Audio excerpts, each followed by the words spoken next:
Hello and welcome to the Church Nerd Podcast. This is Andrew. Today's show is a continuation from the last episode, I'm a Lebowski.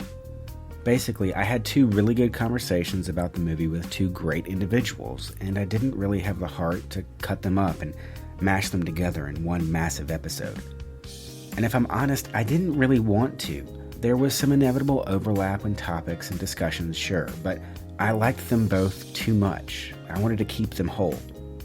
I considered putting one up on the main podcast feed and offering the second as a member extra on the website. But that didn't work for reasons I'll get into next episode, which is really close to being completed, by the way. So please, pay attention to your podcast players and social media feeds to be notified when that drops. Well, anyway, enough with this state of the podcast.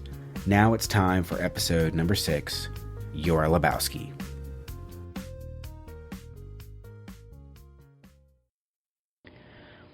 Well, hello and welcome to the Church Nerd Podcast. This is Andrew, and with me is my good friend Drew. Drew, how you doing? Howdy. Very, very well. It's good to be talking with you, man. So just for those who haven't heard from you or haven't met you, listeners to the podcast, tell them a little bit about yourself. All right. Well, I live in Memphis, Tennessee, and I am also getting ready to start my third semester of seminary here in town, so I'm having a really good time with that. It was really it was great to meet you back at Bratton Green, man. I'm really excited to be doing this with you. Yeah, that was good. We we had met years ago, and so it was nice to catch up and reconnect after a long time, especially both being in seminary. It's good to trade notes and commiserate over shared speed bumps and victories and all that good stuff. Indeed. This is something that I had started thinking about, actually, even last semester, thinking about and of course, people have done this for I don't know, generations on end, I'm sure, finding theological, philosophical bits of reflection in pop culture. When you came to me with this was a really cool, sort of a, one of those little nudges of going in the right direction kind of a thing. I when I started this podcast, I'd wanted to do it for years, and even after wanting to do it, it still took me forever to get the website secured and get the idea fleshed out and get artwork done. And after I did all that, I still sat on it for 2 more years. And I kept paying hosting dues, and I kept paying for the website, even though I didn't have anything to put out because I was so chicken to do it. One, I didn't know what the form was going to be, and I didn't know what I was going to say, and it was that blank page, situation where absolutely if I start, then I have to start. And so in February, I said, if I'm going to do it, I'm going to do it. And so I woke the website back up and, paid the dues again and, put in some money. And even then I didn't know what kind of format and what kind of style the show was going to have. I'd been, in a really intense liturgics class, which was full of, minutia and details and really dusty, nerdy history that I just loved. And I was listening to the British History podcast, which if you haven't listened to, it's great. But it's this one guy who does it. He produces it all himself, and essentially he's writing these essays about history chronologically, and he must read epic amount of content. And so the show, when I started the show, it reflected a lot of what I was taking in school and what I was listening to myself. And so it was very much a dry history kind of podcast, let's talk about the history of noonday prayer, and oh gosh. It was intense, but it was fun. And I had quirky ideas of things I wanted it to be. I wanted to have conversations. I wanted to talk about movies and pop culture and things like that. So even when I started the podcast, I didn't know where it was going to go, even though I had dreams. And so now that I'm finally talking to people and getting this kind of content and then exploring the kinds of things I really like talking about, it makes me super excited. Yes, I do like that nerdy history of the Alter Rail because it's got a really storied history that I find fascinating. It does. Is that one of your podcasts? Is that one that you've done? Is the history of the Alter Rail?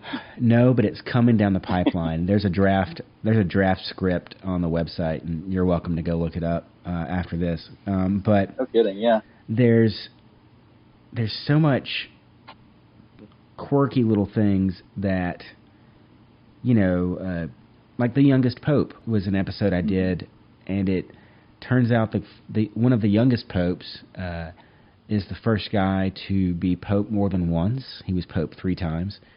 And wow. He's also the first person to sell the papacy, which is why he was pope 3 times. Whoa. And he was either pope, depending on how you date it, because the dating was weird, he was either pope when he was 11 or 20.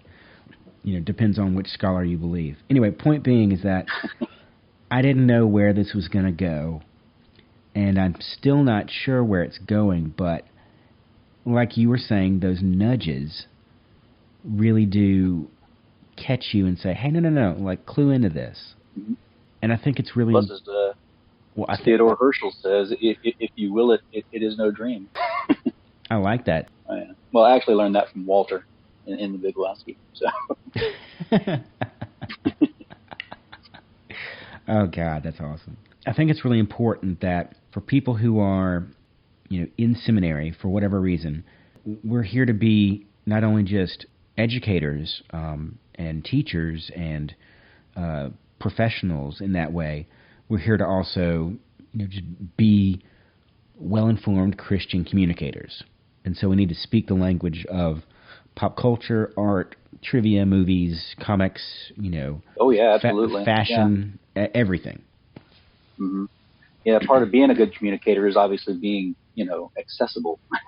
Mm-hmm. So, and I know this is probably a lot different for our generation than generations past, where the clergy had always been put on more of a pedestal, and to a lot of degrees, I'm sure still is. But I guess being able to let people know that we're still people, it's a big issue, is what I've been hearing, just in my limited time, at seminary and my time talking to clergy.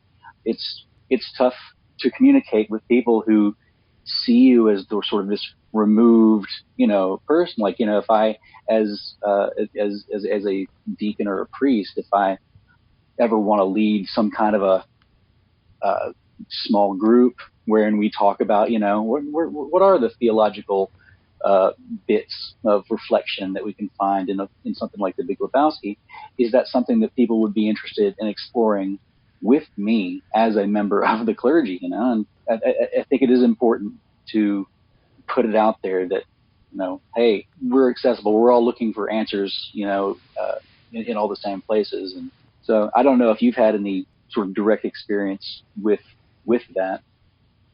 I have. Before I came to seminary, I was a lay chaplain at an Episcopal school, and I was with my wife getting a drink after work, and it was 6 o'clock somewhere. We were at our little neighborhood watering hole, and I remember distinctly telling I was sitting next to someone at the bar, just started picking up a conversation with the person that was sitting there. And, I told them what I did, that I, was a religion teacher and I was a lay chaplain at a school. And they just looked at me just kind of shocked and a little repulsed and said, well, then why are you sitting at a bar having a drink? And I was just like, because it's tasty and because there's nothing, Jesus drank, there's nothing that says I shouldn't. I mean, of course, moderation in all things. But, it was just this idea of, like you say, pastors and clergy should be removed in some way, or the society especially feels that they're removed. And that does the clergy a disservice because it makes them less approachable in the eyes of some people, and also it promotes this weird sense of clericalism where they're clergy who maybe have a little bit too high opinion of what they're doing and who they are, and it create a gulf between them and the people they're serving. And it can be a double-edged sword, the inaccessibility of clergy. It's hurt both ways. Absolutely. But do you ever listen to Eddie Izzard, the comedian? Oh yeah. There's a line he says. Someone goes up or how the Church of England is like a hobby, and yes, and he's like, bless me, Father, for I have sinned, and the priest looks at him and goes, well, yeah, so have I. And like that's it. Like, yeah, we are just as susceptible. Exactly. Yeah, we're all trying to figure out where we are, and we as I can't call myself clergy, obviously, but we as sort of the seekers of this particular kind of truth here. It's so funny the simultaneous sort of idolization and then also removal, that you want to look at clergy as being an example being set, but it's an example that nobody really wants to follow in the first place. It's like they set up this idealized kind of situation and they say, okay, they don't drink and don't cuss and don't do any of that really fun stuff that everybody really enjoys doing. But that clergy, they're really close to God, and God must be just the most supremely boring creature in the universe. All right, so the logical conclusion from that. Anyway. All right, so I guess the movie itself, so The Big Lebowski. Do you have a favorite character? I don't know. I don't know that I have a favorite character. I think that my favorite thing is just how all those characters mesh so well together. You see the dude and Walter and Donnie talking in the bowling alley. Every single scene is just like this seamless flow. I think this is probably what got me into the movie, but then also kind of frustrated with the movie at the same time. The first few times I watched it, it was like, it's like you're sitting there with them. You're just like listening to them go, and they're not doing anything that's actually advancing the plot. They are running over each other, and they're, what the f*** are you talking about? And what the f*** are you talking about? Yeah. And but to watch that, it's oh my gosh, it's like it's some of the greatest interaction I think I've ever seen between characters. Donnie just popping in, like Walter says, it's like you're a he says you're like a child that wanders into the theater. This is like that's exactly. He just comes right in the middle of the conversation. Like, what, dude? What was that? Pete on your rug? You're out of your element, Donnie. Yeah, exactly. He's just like summarily dismissed by Walter. You're out of your element, and dude, and that interaction, I think, between those three characters is my favorite character. If that makes sense. I think they are a standalone character. I would agree with that. And like the character of Jesus. So when Jesus, the bowler, comes in, like his character advances the plot really in no way. Right. The Jesus kind of, I won't even call it a B story. It's like a D story. It really serves no purpose. But John Turturro, spins gold out of that hay, and just it captivates me every single time he's on screen. Yeah, so I was listening to an interview with John Turturro, and he was saying that he does a lot of these different, really quirky, really fringe kind of roles, and when he does a lot of different things, he tries a lot of stuff, he has a lot of different mannerisms, and he said this was the first time when he played Jesus that all of his different like everything that he tried made it into the film. And it's weird because it's just this super concentrated character that has I don't even know, maybe like 8 minutes of screen time. Yeah. But he is just, he's just this bright purple dude. Okay, so I asked you about your favorite character. I'm going to go ahead and say mine is Brant, Philip Seymour Hoffman. Of course. I love Brant because it's not even what he says or when he's speaking. It's all those little like vocalized pauses and umps and uhs and ha all the those little change and he does no touch that. It's all the things it's all the things that he can't say or doesn't say, and his little twitchy mannerisms. Like you can tell that there's just like a whole conversation that's just trying to get out, but he can't say it because he's trying to be too proper or trying to keep up appearances. Yes. And it just, oh my God, I love that performance. Whenever Brant's on screen, I stop watching whatever is actually going on and just watch him react. Yes, indeed. I think my favorite line, if we want to talk about favorite lines from the movie, because there are so many great ones, but my favorite is Brant's laugh. After dude has met Bunny. Yes. Propositions him. It's fabulous, or whatever it is he says. I don't remember. That is. She's so, we love Bunny. She's so spirited, or whatever he says. It's so free spirited, exactly. Yeah. Oh man. Yes, but I think that you make a really good point about the keeping up appearances. I mean, that's what he and Mr. Lebowski. That's their whole game. And I don't know how much of a spoiler. If people are listening to this podcast, I have to assume they've seen Big Lebowski, and so I don't think we'd be spoiling anybody's good time by, by the end of the movie, we know that, that's all they're doing is literally just keeping up appearances. And that is Brant's entire job, it seems like. So I actually found some online, like scholarly articles, like from ethics professors and whatnot, talking about the Big Lebowski and how it's a statement on current, or they believe it's a statement on like current American values and ethics, and so that it's your appearance, it's not how you got your money, but that you are presenting in a certain way. Right. So it makes the Big Lebowski an even greater character because his whole his first interaction with the dude is are you employed, sir? Yes. Do you go to a interview dressed as that? And he completely destroys and dismisses the dude immediately.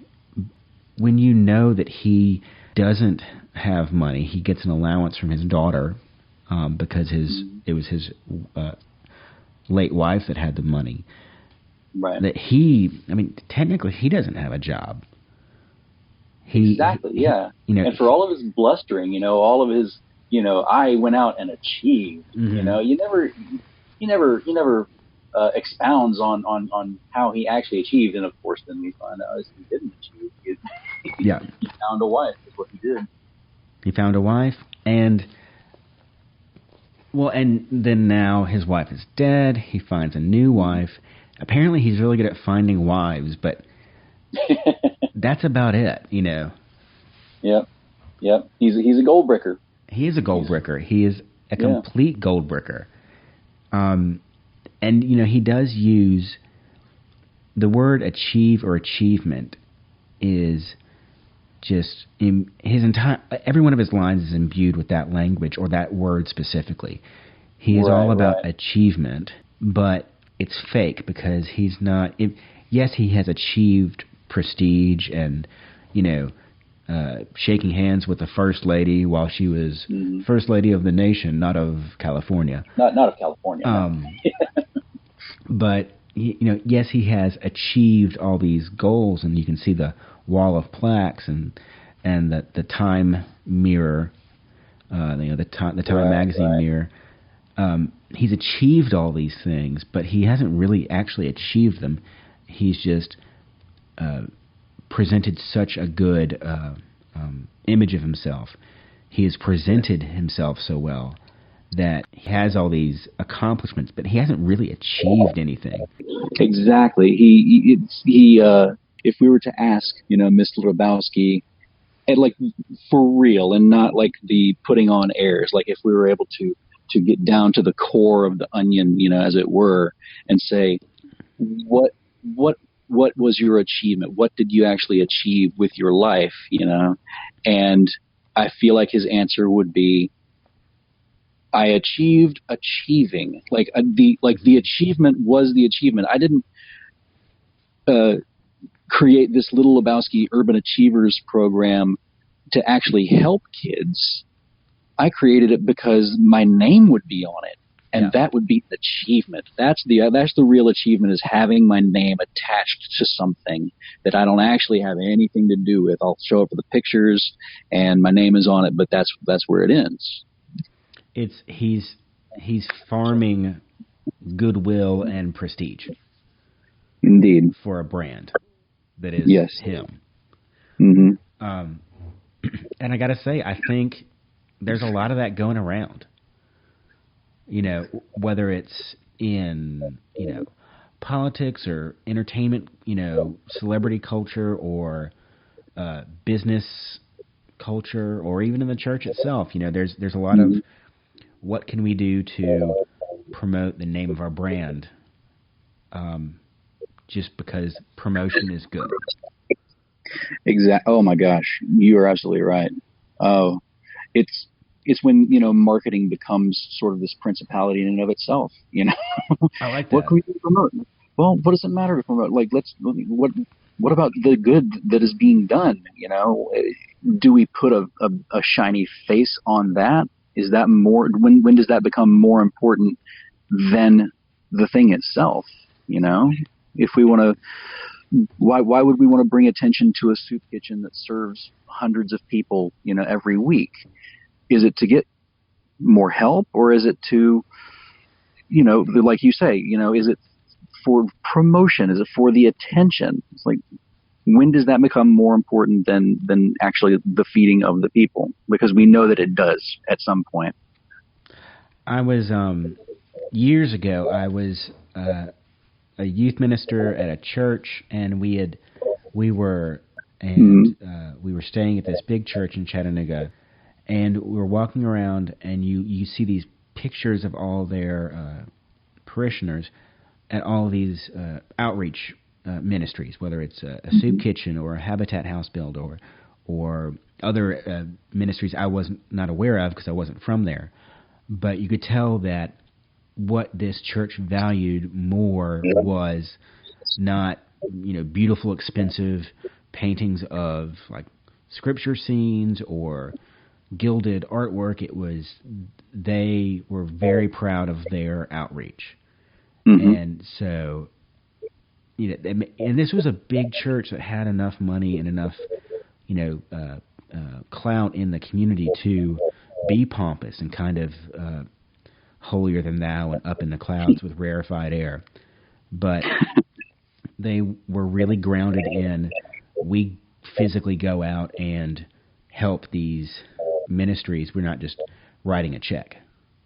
Right. Yes. That stuck with me. So, it's, how do you promote yourself?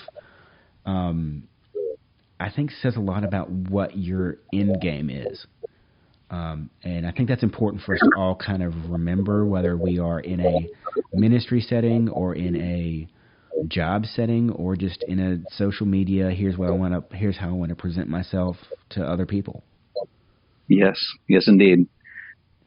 It was only a couple of weeks ago that I either heard or saw this really great quote, and I wish I could attribute it, but it was,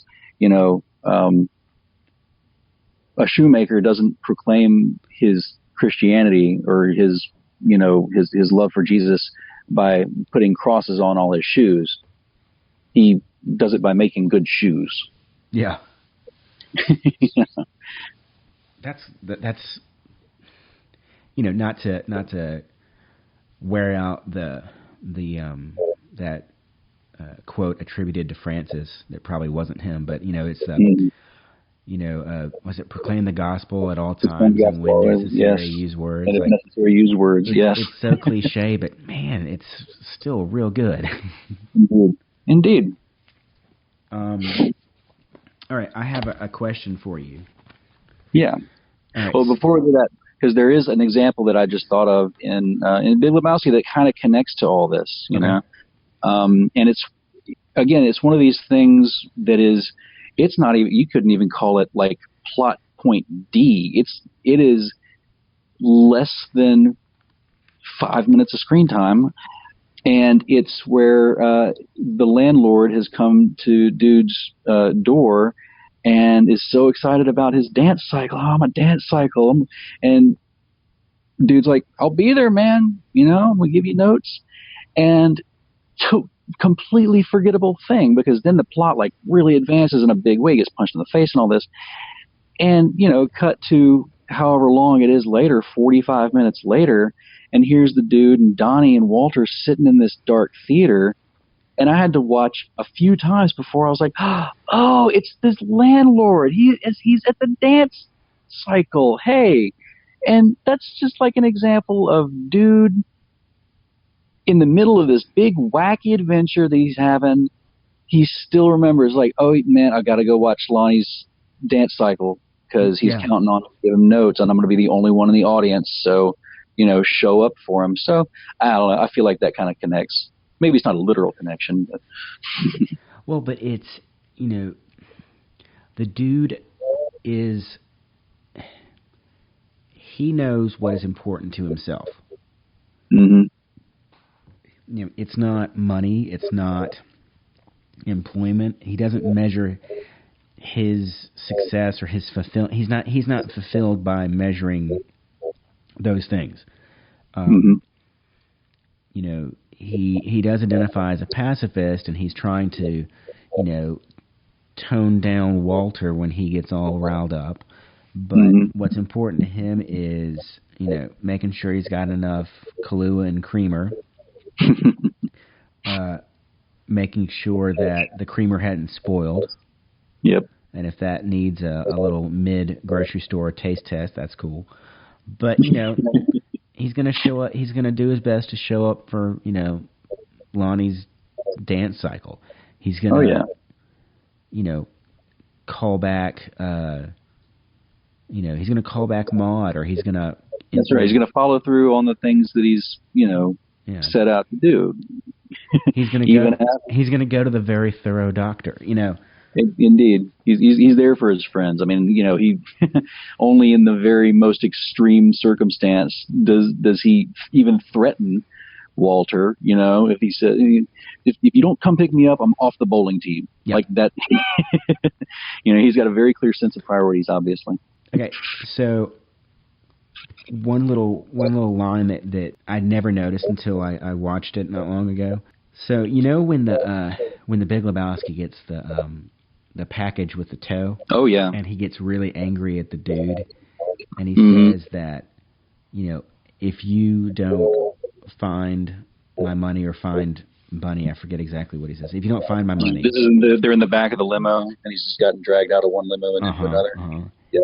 He says, you know, if you don't find my money, whatever harm comes to Bunny will come upon you tenfold. Now, here's the thing. What has happened to Bunny, presumably? Presumably, she's lost her little toe. A little toe. So what would that mean for the dude? I presumably, in the parlance of our times or whatever, that he would be losing 10 toes. Exactly. I just like that little, like, what does he have 10 of? Toes. What did she, like, it's not just a throwaway, I'm going to, like, hurt you by a magnitude. It's such great crafting. I don't know. It's those little bitty lines that don't really mean much, or just are meant to suggest I'm mad at you and I'm going to up the stakes. Even those reflect back on the story. I love it. I love it. All right, I have oh, no, go ahead. What he says after, like the very next line I just remembered is, "My God, sir, I will not abide another toe." Oh, man. You know what, another thing I noticed was, so let's talk about Walter's Judaism. Yeah. Oh, man. Okay. He's not even Jewish, though. He's Polish Catholic. Yeah. And I love that Walter kind of stays the course, and he really is committed to his Judaism, even though he has no need to be or reason to be. Right. On paper, it does speak to a deep need for him to live in the past. I mean, he's still in Vietnam. He's still, tied with to his wife. Yeah. Like, he's got the dog, and he's got the. He still wears his wedding ring on his dog tag, and he's still, right. He's still Jewish. But what astounds me is it's a throwaway line, because when the dude is saying, "You're not even Jewish, you're Polish Catholic," he goes, "Yeah, I'm Jewish. I'm, Jewish is." What does he say? He says, "Like when you get divorced, do you turn in your library card? Do you do something? Do you stop being Jewish?" He says, He says, "I'm Jewish as Tevye." Now, obviously, that's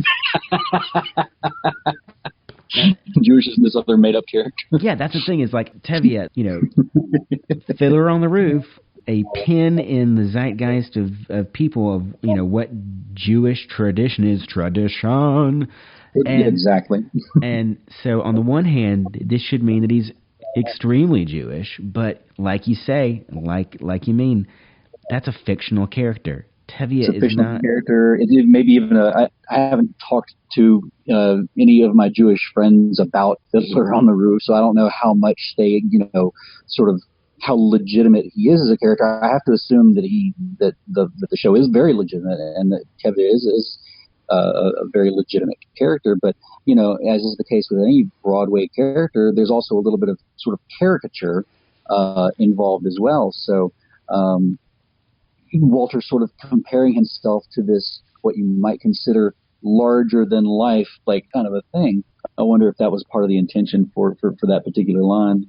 Well, also, and I mentioned this the other day. The gun that Walter has wrapped up in the car when they're about to throw the ringer? The Uzi. Yeah. Yeah, of course. He has an Uzi. Of course. I love that. I mean, that just lumps in there with tenfold toe comment. It's just like that detail. Exactly. Of course. I'll tell you, like even just in the first, like I said, I had watched. I was about 45 minutes in to The Big Lebowski when he called up, and what I had noticed is how many questions, and I think it's because I watched the trailer. Like I've got the DVD, it's the 10th anniversary DVD, and it's got the trailer on there. And what I noticed about the trailer is that they featured all of these questions that are getting asked throughout the movie, because I started thinking about, I started going, God, there are a lot of questions in this trailer. And the questions, they really pervade at least this first part of the movie. The stranger, he asks the first question in the movie. He goes, "Because what's a hero?" And then he starts talking about the dude as being the man for his time and place. Some of the questions that get asked, were you listening to the dude's story? Walter asks Donnie, What is the point? Ask Donnie, and the dude to Walter a couple of seconds later, what the are you talking about? Obviously, a big question in that first little scene there. Am I wrong? That rug tied the room together, did it not? His name is Lebowski? They pee on my rug? Like all of these things are being asked in questions. And so the next scene is where dude meets Brandt and Big Lebowski for the first time. And he's obviously asking a lot of questions. He's asking, is this him with Nancy? Is that him on the left? These are these are Mr. Lebowski's children. Oh, so racially he's pretty cool. Yeah. I think he's got room for one more. Like almost every single line in that scene, at least with Brandt, there is a question. And of course, he's just trying to find out a little bit more about Mr. Lebowski here. But it really, I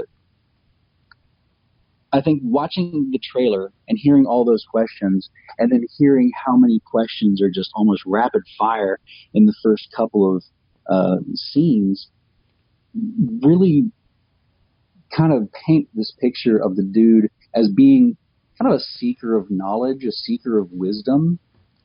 because he doesn't do too much assertion. He asks plenty of questions, and then every so often he gets an idea into his head, like, okay, yeah, they peed on my rug.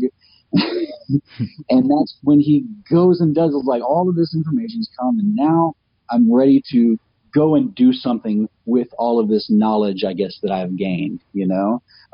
I've ascertained all this knowledge about Mr. Lebowski, and so that, in my mind, is what makes him go, he'd probably be pretty cool if I just took one of his, like, he maybe not be cool, but, like, he wouldn't even notice if I just took one of the rugs in his house. You know, he probably wouldn't even ask Brent about it. Again, he didn't ask me my first name. He didn't ask me anything about me. So there you go. That's my that's what I gleaned from this first little intent watching here. What I thought was great was that moment when, so before he gets the rug, he's meeting with Lebowski, and you know, as soon as the Big Lebowski says the rug is your problem, that's when the dude, like, pops his shades down. That's the shades, yep. He pops the shades down. He's like, well, it, and gets up. And that's when the Big Lebowski goes in this whole raid about, the bums will always lose. The bums will always lose. He shuts the door on that. And immediately the bum wins because he says, yeah, told me to take anyone in the place, and walks out with a rug. Like, he is a man of action. He's just also really lazy. Exactly. Yeah, like, I wouldn't probably have classified him as a pacifist, because he makes things happen, and he advances his own sort of narrative, as it were. I looked up, I've got this book. It's called I'm a Lebowski, You're a Lebowski. And it's basically just it's this fan book, I'm holding it in my hand right now. Right. And so it's got this glossary in the back, in the parlance of our times. Yeah. And the first word, obviously, is abide. And so that's like, it's a big major theme in the movie. That word pops up a whole lot in the movie. And so the definition of abide is to endure, sustain, or withstand without yielding or submitting. Yeah, and that's what he does from, like, the very first. He's getting his head shoved into a toilet. He's abiding in that moment, and he's able to. No, I mean, he made me laugh to beat the band with his first line. Where's the money, Lebowski? Where's the money, Lebowski? Oh, I'm sure it's down there somewhere. Let me take another look. Yeah. Who else but the dude? Or just like, what is this? Obviously, you're not a golfer. Like, you're not. The fact that he takes the time to just give him a little tweak makes me so happy. At least I'm housebroken. I mean, there he is. Anybody else in the universe would be just epically pissed, ready to fight, ready to, pull out a gun, shoot these guys that are in a home invasion situation. Yeah. Here's the dude just like, hey, that line, like, wins the situation. They leave mad, having wasted their time, and, like, this guy's not even flapped. He puts his, I don't know if you know, he puts his shades on that have been in the toilet. He just picks them up out of the toilet and just sticks them right back on his face. It's like he really obviously trusts his cleaning skills. Yeah. But he's just, I think that is the very quintessence of abiding. It's just like, I'm not gonna break. I'm not gonna flap. I'm not gonna do anything that would cause this situation to escalate. And in fact, I'm gonna make sure that these guys know that very thing, and it wins. And even after his rug is micturated upon, like, I don't think he ever actually really breaks. Like, can you think of a time when? I mean, yeah, he gets riled up and he, tries to, like, either push Walter into breaking his law so he can get something actually done, or stopping Walter from crossing a line, like either with a gun or violence. And he does go out and seek out things, but I don't think he ever really breaks down and just like, I can't do this. I'm not enough. He either just, the closest thing he does, I guess, to breaking down is just going along with Walter when Walter says like, F it, man, let's go roll, let's go bowl. That's really the only time he doesn't ever just fall to pieces and say like, I can't do this or what's going on. He just keeps going. And for a main character in any piece of literature, it's the most unusual thing, Every main character, typically in a good story, has that moment, has a low point, has an epiphany or any, just some kind of epic dynamic change that occurs, and some kind of catharsis, maybe even that's associated with it. But in all of the whole, through Donnie dying and then him being literally like covered in Donnie's ashes, what's he do? He's just there. He's like the very picture of stoicism. Yeah.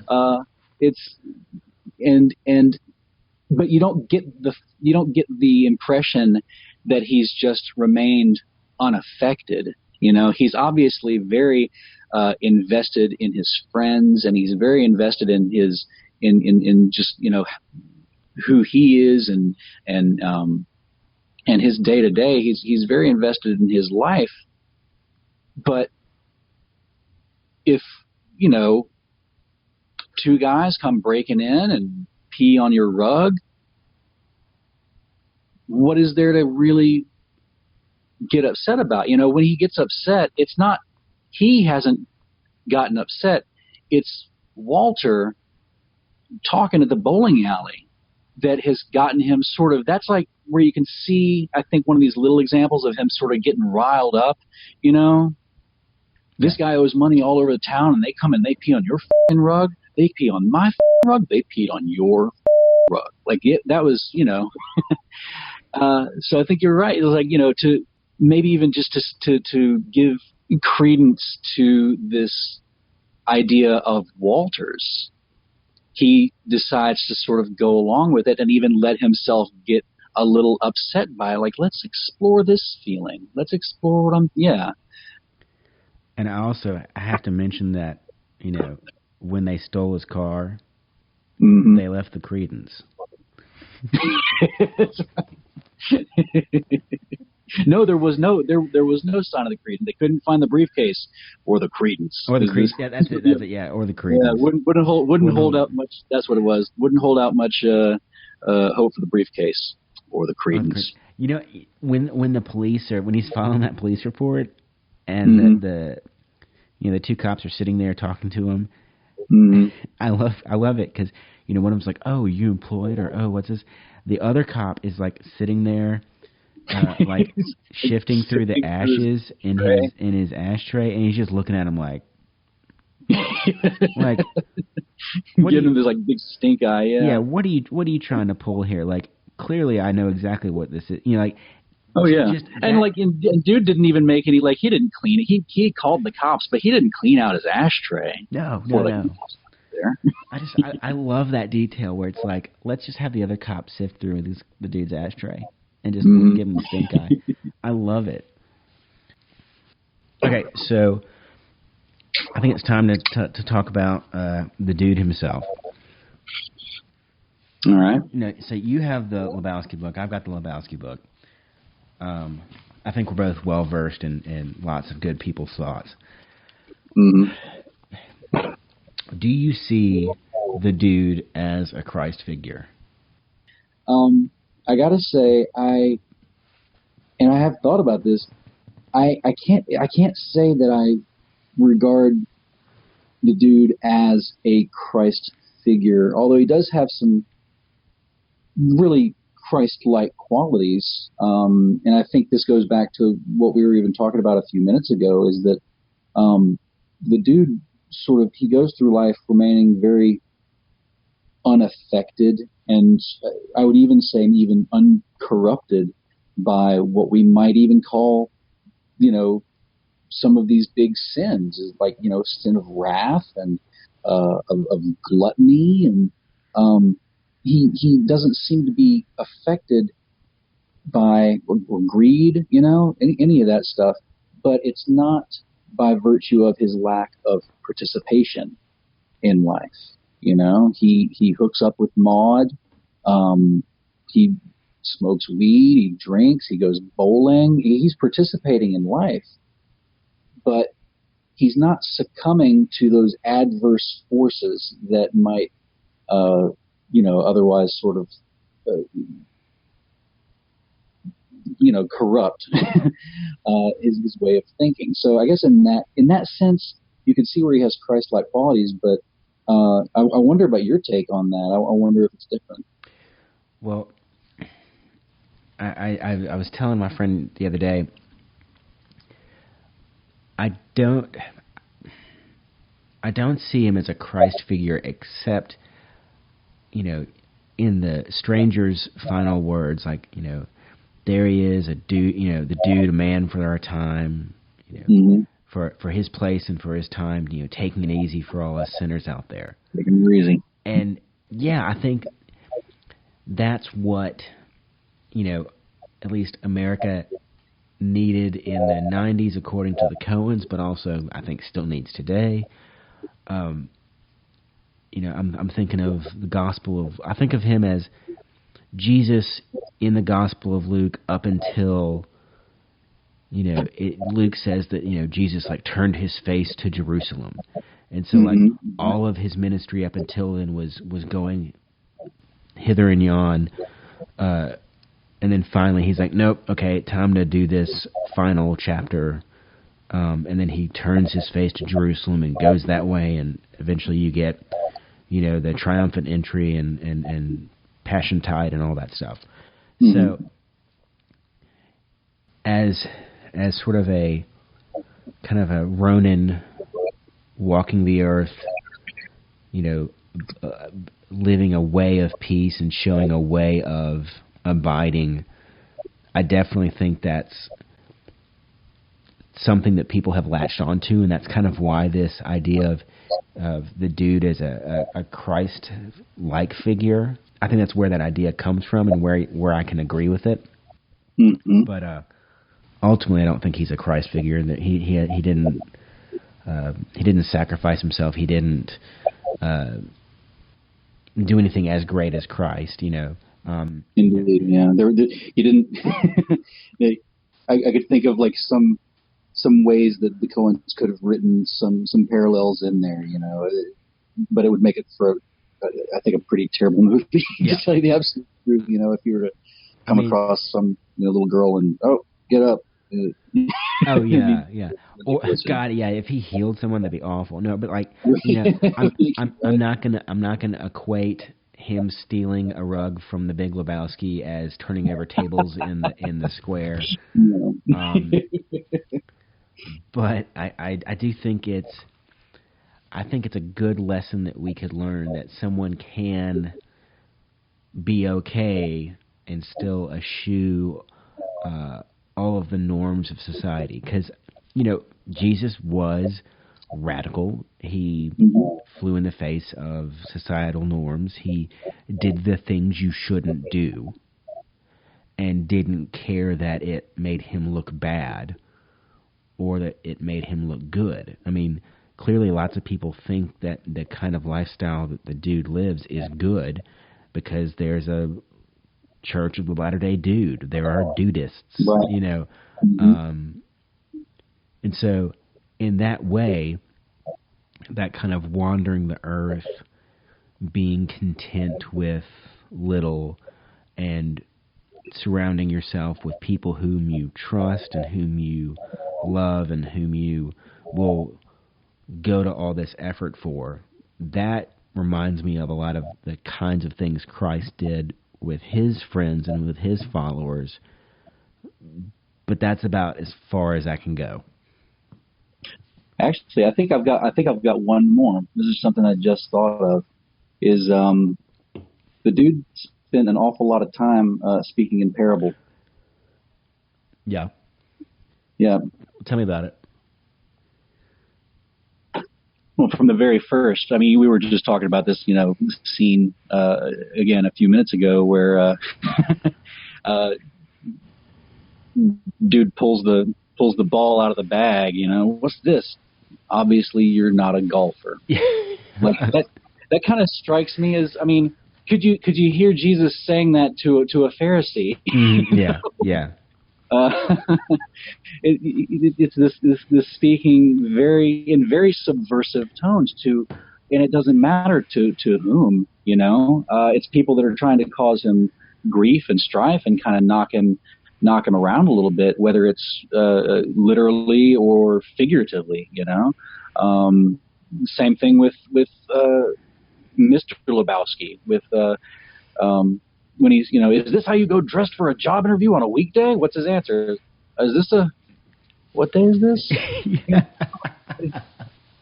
Like, you could argue that he knows damn well what day it is, but he just does not care enough, and he doesn't care that guy cares and wants him to care, and so I think, and again, this is not something I've spent any actual time thinking of. It literally just came to me. But, he does. He spends an awful lot of time talking in parable. But when he's with his friends, he speaks, or when it counts, I should say, he speaks very, very directly. When he's telling Walter, you flash a piece on the lanes. You can't do that. And Smokey is a conscientious objector. But then you have Walter he's just completely obstinate about it, much like the disciples, I suppose, if we want to extend this metaphor to the breaking point, I was looking at some quotes that I just jotted down as I watched the movie, and so I'm not sure where this comes from, but I wrote down, "Forget sympathy, I need my Johnson." Yes. And I guess, does the dude say that? Yeah. He says that. Oh gosh, I mean, it's after the nihilists have come in with the marmot, nice marmot. And I have to assume he's saying it to Walter. Well, so here's the thing: is would that, again, this is totally a stretch, but I'm going to go ahead and do it because that's my podcast. Forget sympathy, I need my Johnson. I mean, that kind of reminds me of like a Garden of Gethsemane kind of thing, like, take this cup from me. Take this cup of poison, yes. Yeah, like forget this. Like, I need my Johnson. Like, take this cup of poison from me. That's a stretch. I'm remembering the scene around that quote, and it's Walter trying to allay the dude's fears. So maybe this is starting to be a little bit of a maybe breaking point or Garden of Gethsemane moment, certainly, where Walter's just trying to offer sympathy, and sympathy, I need my Johnson. Now, I really like this movie, and what I guess the reason I wanted to do this episode and the reason I care about it so much, because I really did, I put this episode off forever. This was one of the first ideas I ever had. And, when there's those things that you love so much, you don't want to screw it up. Yeah. And yet, still, I'm fairly early into this whole podcast journey, and I'm like, well, it's one of the best ideas I think I've had. Forget the fear of screwing it up and not doing it justice. Just go ahead and do it. Because this is one of those movies that... That's very dude, by the way. Yeah, thank you. It's one of those things where I love this movie because I notice something new every time. And I learn something new every time I watch it. And you don't get those kinds of pieces of art or stories, works that come from the hands and minds of clever and thoughtful people that keep instructing you again and again and again. Much in the same way that Scripture keeps instructing me again and again and again, and it doesn't mean the same thing the next time I read it or the next time I watch it. So am I saying that The Big Lebowski is Scripture? No, but I'm saying is it's so good that it keeps revealing itself to you, especially if you let it wash over you. Yeah, and obviously you're not the only one to think that, because here we are, what, 20 years later, yeah. 20 years later, and the Lebowski Fest is going strong. Yeah. A lot of people have sort of latched onto this. So yeah, I mean, for any pastors that are out there listening that for some reason may not be as familiar with this movie as as you ought. Obviously it's a cultural touchstone, and yeah, I think that there are a lot of implications, if not for seeking Christ, certainly for seeking a way to, I'll say abide, rise above a little bit, if you can even call it that, without removing yourself from the joys of life.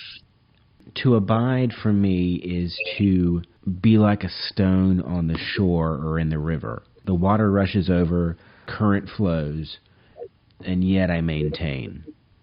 I'm a part of the water flow. I'm a member of it, but as a stone, I maintain.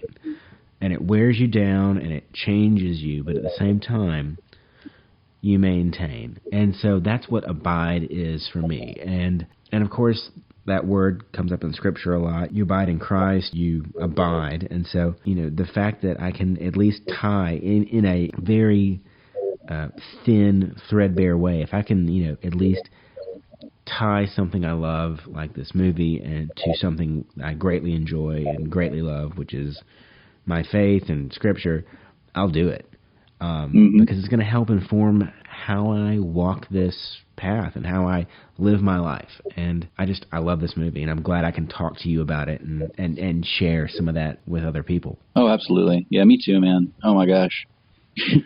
Yeah, I think that it's important to note that, in this metaphor here, simply to abide, you have enough people abiding, that's enough to change the course of a river, I'm not saying it's the only thing that is ever required of us, but it's enough simply to abide in Christ and to be there and unyielding. And yeah, you get wet, and to quote another huge nerdy thing, the They Might Be Giants song, Particle Man. Oh man. Oh yeah, Particle Man. When he's underwater, does he get wet or does the water get him instead? It just popped into my head. And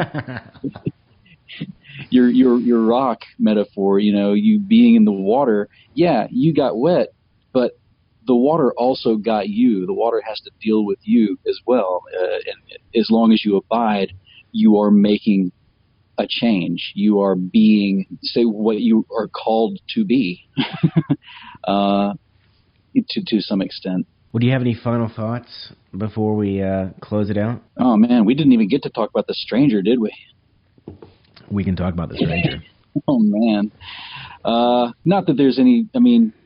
Obviously, I think just by virtue of their casting Sam Elliott, I think a lot of people, this is sort of the omnipotent, maybe not omnipotent, but certainly omniscient aspect of the classic, I guess, storyteller who'd never been to Rome, never seen the Queen in her damn dundies, as the feller says. But this is the story that he chooses to tell. And whatever you think of The Stranger, whatever godlike or prophet-like qualities you want to ascribe to him, this is the story that he chooses to tell. He's been around, he's seen a lot of stuff, but nothing quite so stupefying as the story of the dude here, So I don't know. I don't know what that says to the discussion. I don't know if that adds anything at all. But I think it's obvious that the Coen brothers thought that this story, beyond just being very entertaining, there's something about it that they recognized and that they wanted to share as being something that would hopefully have a big impact. And I think that it has, if they ever hear this. Just one more thank you from one big fan of the dude. Of the dude, of El Deuterino. I'm really not into the whole brevity thing, as you can probably tell. Yeah, me neither.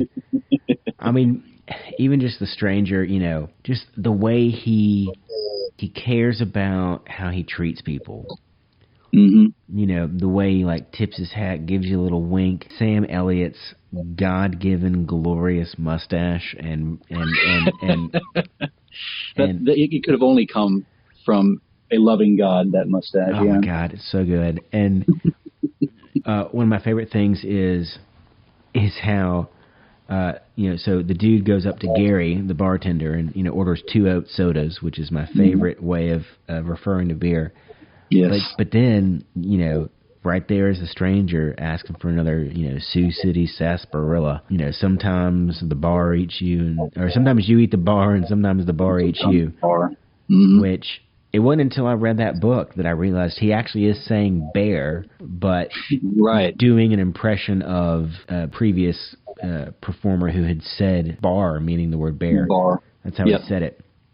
I heard that in the Ballad of Davy Crockett. That's he killed him a bar when he was so I heard what he was saying, but it took me a couple of viewings to understand that no, he was not actually saying bar, he was saying bear. Yeah. I remembered back, so yeah. I love that the stranger is telling you this here tale. He's going to unfold this here tale, and he likes parts of it anyway. I like parts of it anyway. He's not even happy with the entire story he's telling, but he's still laying it out there for you. And he gets up and he walks away, and he turns around and starts walking the other way. Yep. Which is just it's so great. If that is the God analogy, which I don't think it is, but let's go ahead and for the purpose of this conversation say it is. I love that even the omniscient narrator, the God character, still turns around and pulls an about face and can make a change and can twist it up. Drift along like the tumbling tumbleweed. Well, Drew, thank you so much for this conversation. Thank you for being here. And absolutely, man. Thank you. Well, thank you. And again, if you haven't seen The Big Lebowski, go check it out. If you haven't seen other Coen Brothers movies like the Ballad of Buster Scruggs, it's on Netflix. It's Raising Arizona. Oh, do yourself a favor and just enjoy that catalog of their good work. Oh Brother, Where Art Thou? That's a whole other episode. Well, that's all for this episode of the Church Nerd Podcast. Like I said, pay attention for the next episode. It'll be dropping soon. And as always, please reach out on social media, Twitter, all those things. You can find links to that and many more on our website, www.thechurchnerd.com. And as always, be blessed.